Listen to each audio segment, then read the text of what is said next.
कैसे हो। 11वीं कक्षा हिंदी में आरोह काव्य बाग पाठ नंबर अपना 5 घर की याद कविता है भवानी प्रसाद मिश्र की लिखी हुई।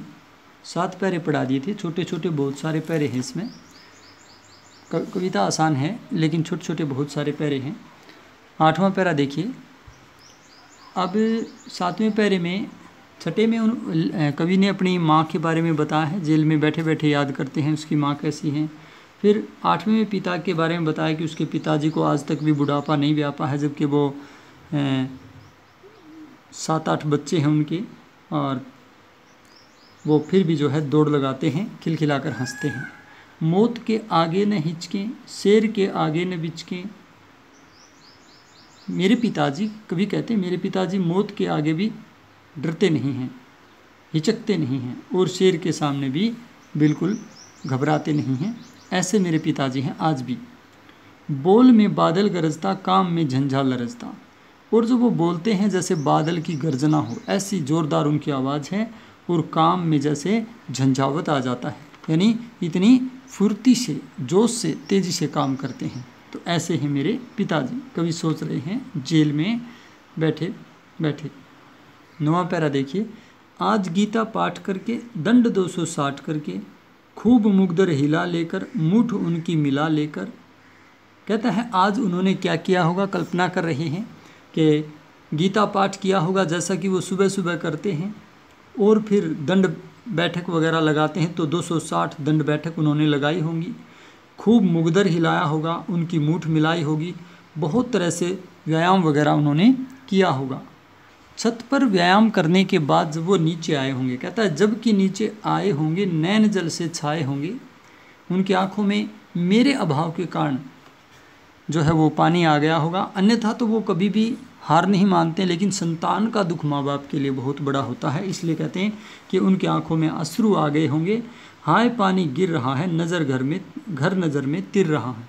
और इसी कारण से, क्योंकि मेरे पिताजी अपनी एक संतान के अभाव में बहुत दुखी होंगे, इसलिए कहता है पानी बाहर भी गिर रहा और भीतर भी बहुत ज़्यादा पानी गिर रहा है, और मेरे नज़रों में अपने घर की स्मृतियाँ तैर रही हैं। करुण रस है इसमें भी। 11वां पैरा। 4 भाई 4 बहनें, भुजा भाई प्यार बहनें। कहता है मेरे 4 भाई और हैं, और मेरी 4 बहनें हैं। मेरे लिए भाई, सारे भाई भुजा की तरह हैं, मेरे सहयोगी हैं, और हम सब भाइयों का प्यार है, तो भाई भुजा के समान हैं, और बहनें तो साक्षात प्यार की मूर्ति हैं। बहनों को हम भाइयों से बहुत ज़्यादा प्रेम है। तो कहती हैं कहता है 4 भाई 4 बहनें, भुजा भाई प्यार बहनें। खेलते या खड़े होंगे, नज़र उनको पड़े होंगे। वो या तो कहीं खेल रहे होंगे या तो कहीं खड़े होंगे, वो जिस भी अवस्था में होंगे। ऊपर से व्यायाम करके जब पिताजी नीचे आए होंगे तो उन्हें वो नज़र पड़े होंगे, और नज़र पड़ते ही उनकी आंखों में मेरे अभाव के आंसू आ गए होंगे। लगभग वही जो है काव्य शिल्प रहेगा।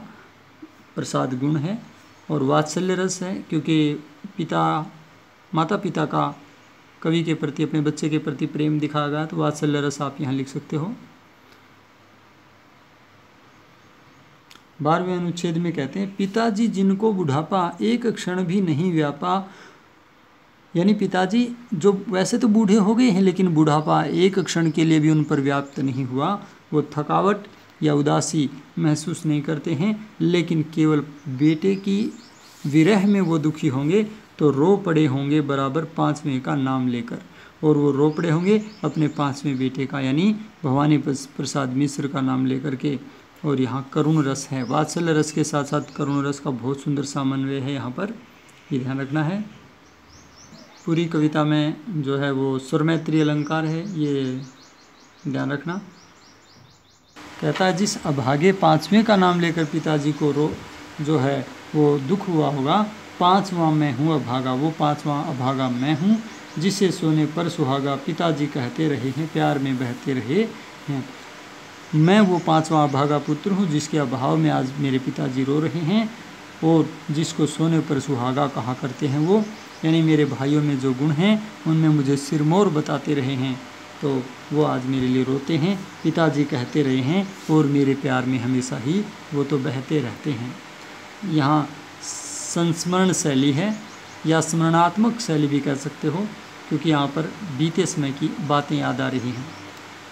और 14वें पैरे में कहता है, आज उनके स्वर्ण बेटे लगे होंगे उन्हें हेटे, जो सोने के समान उनके बेटे थे, जिनमें मुझे सुहागा मानते थे वो स्वर्ण के समान बेटे आज मेरे बिना हीन लगे होंगे, अधूरे लगे होंगे। हेटे माने अधूरे, क्योंकि मैं उन पर सुहागा बंधा बैठा हूँ अभागा। जो उनके ऊपर सुहागा था, जो उनकी पूर्णता, उनका पूरक था, वो आज मैं बंधा हुआ बैठा हूँ, इसलिए वो उन्हें अधूरे लगे होंगे।